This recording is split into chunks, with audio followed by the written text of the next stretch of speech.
जानी गौरी अनुकूल सिए हे अर्चना जाय गई मंजुल मंगल बोलवाम और संकलन।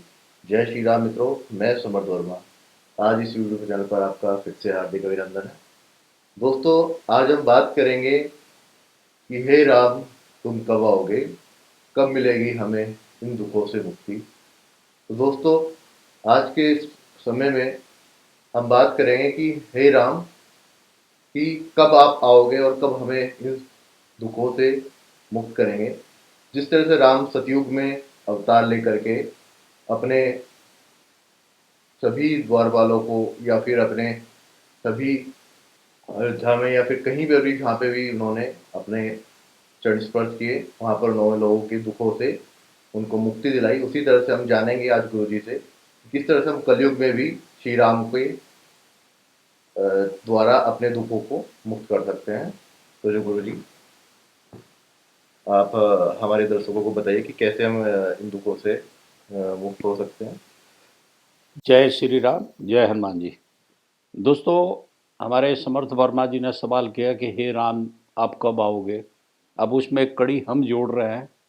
हर गली नुक्कड़ पे, हर मोड़ पे रावण खड़ा है। तो हे भगवान राम, आप कब आओगे, कब लोगे अवतार, कब हम लोगों की दुखों से निजात मिलेगी।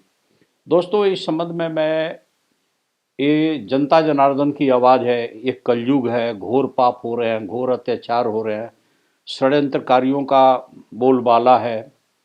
महंगाई से लोग त्रस्त हैं, कई तरह के दुख से, व्याधि से पीड़ित हैं। जब भगवान राम का शासनकाल चल रहा था तो ये सारी चीज़ें खत्म हो गई थी। और लगभग इतिहास बताती है कि 125 वर्ष तक भगवान श्री राम ने अयोध्या पर लगातार राज किया था। और कहते हैं कि दैहिक दैविक भौतिक तापा, राम राज कहूँ नहीं व्यापा। उनके राज में कोई दुख नहीं था, कोई संताप नहीं था, कोई पीड़ा नहीं थी, कोई कष्ट नहीं था, हर आदमी सुखी था। किसी के चेहरे पे झुर्रियाँ नहीं थी, कोई चिंतन रेखाएं नहीं थी।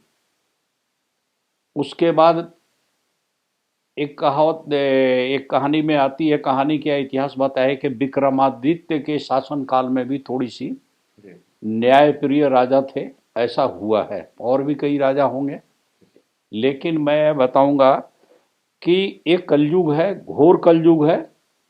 और इसका अंत किताबों में वर्णन है कि जब भगवान विष्णु कल्कि के अंतिम अवतार में आएंगे, दशा अवतार में, तब अंत होगा। तब तक कलयुग को उन्होंने, जब परलोक गमन कर रहे थे तो उन्होंने क्या किया था कि प्रभु श्री राम जी ने हनुमान जी को कलयुग की व्यवस्था संभालने के लिए और जनता जनार्दन की सेवार्थ छोड़ के गए थे। तो कलयुग में सिर्फ नाम की महिमा है, भगवान श्री राम की नाम ली जाती है और हनुमान जी सबके संकट का मोचन करते हैं, हर वक्त सहायता करते हैं। जहाँ पे आज भी देखिए, साक्षात प्रमाण बता रहा हूँ। आप गोस्वामी तुलसीदास की कहानी से लेकर आगे की भी कहानी कई देखेंगे, तो जहाँ राम कथा चलती है या राम जी के आदर्श का वर्णन होता है, वहाँ प्रभु श्री राम की कृपा से हनुमान जी वेश बदल के जरूर पहुंचे रहते हैं। ये आज भी आपको देखने को मिलेगा। और आज भी आपके ऊपर बहुत ज़्यादा कोई पीड़ा, संकट, घोर मुसीबत आ जाती है तो आप हनुमान जी का ही नाम लेते हैं, हनुमान जी का सहारा पकड़ते हैं। और हनुमान जी प्रभु श्री राम की असीम अनुकंपा से, उनके आशीर्वाद से आपका सब कुछ रास्ता ठीक कर देते हैं। हर चीज़ सुनिश्चित व्यवस्थित हो जाती है। तो हनुमान जी में ही है। किसी को बच्चा नहीं हो रहा है, पंचम भाव बाधित है, कौन कर रहा है? आप जो बाधित ग्रह है उसकी आप दान पुण्य करते हो। किसी आदमी काल सर्प से पीड़ित हो गया, कई बार पूजा करा लिया, लाभ नहीं मिला, तो फिर किसके शरण में जा रहा है? हनुमान जी के। अचानक कोई बहुत बड़ी विपत्ता आ गई, कोई बीमार हो गया, कोई रोड एक्सीडेंट हो गई, किसी तरह की दुर्घटना हो गई, शत्रु का आघात हो गया, किसी षड्यंत्र में फंस गया, तो हनुमान जी को याद किया जाता है। और हनुमान जी को जब भी हम याद करते हैं तो प्रभु श्री राम को जरूर याद करते हैं। प्रभु श्री राम की कृपा ली जाती है। अब प्रभु श्री राम जिसके साथ खड़े हैं तो हनुमान जी वहीं खड़े हैं।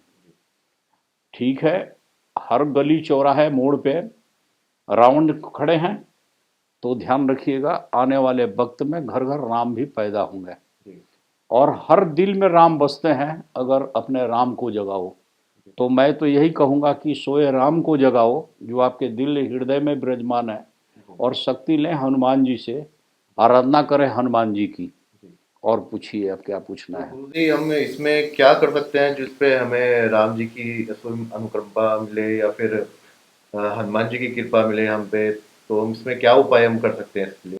अब देखिए, अब राम जी की नीति पर आइए और जी उनके चरित्र पे आइए। जी राम जी चरित्रवान थे, जी कर्तव्यशील थे, जी पराक्रमी थे, लेकिन धीर्य थे, जी बहुत ज्यादा धैर्य थी उनमें, जी शिष्टाचार उनके अंदर कूट कूट के भरी हुई थी, जी मृदुभाषी थे, जी और कभी भी कोई भी उन्होंने कोई ऐसा गलत काम नहीं किया जो उस टाइम के, उस समाज के ये टाइम में गलत रहा हो, चाहे आज भी गलत हो। जी वो आदर्शवादी थे। जी साक्षात नारायण के अवतार होके उनके अंदर इतनी संयम थी कि मानव रूप में वो लीला कर रहे थे तो मानवीय रूप में ही उन्होंने पूरा एक व्यवस्था बनाई जी और आदर्श दिखाया। उन्होंने अपने शत्रु के भाई रावण जी जब उनके समीप गया, उसको भी आश्रय दिया, उसको भी राजा बनाए।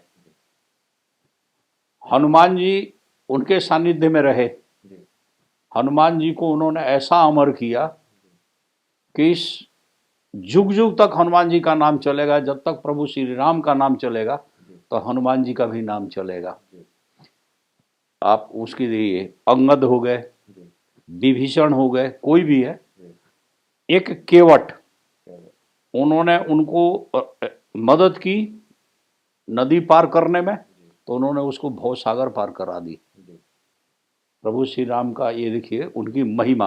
जी तो प्रभु श्री राम जो है दयालु है, जी कृपा निधान भी बोलते हैं, कृपा निधान भी बोलते हैं। जी आप कहते हैं कि रघुकुल रीत सदा चली जाई, प्राण जाए पर वचन न जाई। उनका वचन कभी टला नहीं, जी जो बोले उन्होंने पूरा किया। चाहे वो राजा हरिश्चंद्र जी के टाइम से लेके तो रघु का कुल की ये रीति रही जिसमें भगवान श्री राम पैदा हुए। जी एक से एक चक्रवर्ती प्रतापी राजा हुए, जी और हनुमान जी साक्षात शिव के अवतार होने के बावजूद भी भगवान राम के सहारे बने एक सेवक के रूप में।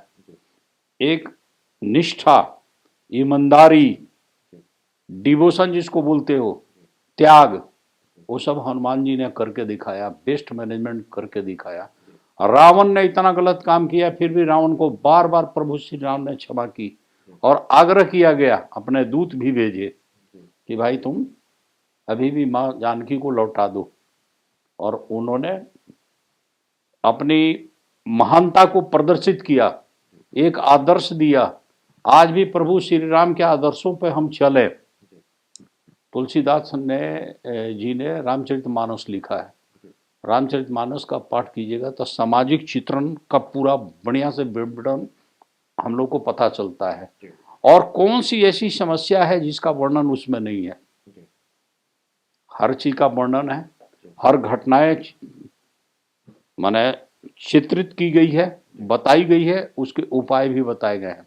गोस्वामी तुलसीदास जी वाकई महान थे, और हनुमान जी की कृपा उन पर सीधा थी, और हनुमान जी के ऊपर भगवान श्री राम की कृपा थी, और तुलसीदास जी की मेहरबानी वो देखिए, भाग्य देखिए, हनुमान जी के पाके प्रभु श्री राम के भी दर्शन किए। और हम लोग हनुमान जी के शरण में हैं, ये हनुमान जी हमारी रक्षा करो, हमें भी प्रभु से मिलाओ, और हमारे और आपके और जो जनता जनार्दन सुन रही है सबके दिल में जो राम बसे हैं, सोए हुए हैं, उन्हें जगाइए। ये मेरा मकसद है, थीम है। बाकी और कुछ सवाल पूछना है तो बताइए। जी गुरुजी, धन्यवाद। मेरी तरफ से बस इतना ही। अगर आपके कुछ और अधिक कुछ विशेष जानकारी हो जो हमारे दर्शकों को आप देख सकते हैं तो वो बताइए गुरुजी। देखिए, मैं यही कहूँगा कि जब भी आप प्रभु श्री राम का स्मरण कीजिएगा तो हनुमान जी को साथ लेकर चलिए, और हनुमान जी की कृपा पात्र बनना चाहते हैं तो प्रभु श्री राम की भक्ति कीजिए। ये दोनों एक दूसरे के पूरक हैं, एक दूसरे के बिना अधूरा है। और भगवान श्री राम ने कलयुग में का वर्णन एक गीत भी थी जी कि रामचंद्र कह गए सिया से एक दिन ऐसा कलयुग आएगा, हंस चुनेगा दाना और कौवा मोती भाई, खाएगा। और आज भी है, मेहनत कोई और खा रहा है, कर रहा है, जी खा कोई और रहा है, क्रेडिट कोई और ले जा रहा है। हर आदमी किसी न किसी मुसीबत में फंसा हुआ है, चाहे वो महंगाई की हो, जी षड्यंत्र की हो, कर्ज की हो, बीमारी की हो, दुख की हो। तो कोई बहुत बड़ी समस्या आ जाइए तो हनुमान जी के शरण में हम जाएं और हनुमान जी के थ्रू प्रभु श्री राम की कृपा लें, हमारी समस्याएं दूर होगी और हम अपने दिल से जी मैं सोए हुए प्रभु श्री राम को जगाएं, जी ताकि पूरी राम तत्व हमारे अंदर विराजमान हो, जागृत हो जाए और रावण तत्व का नाश हो।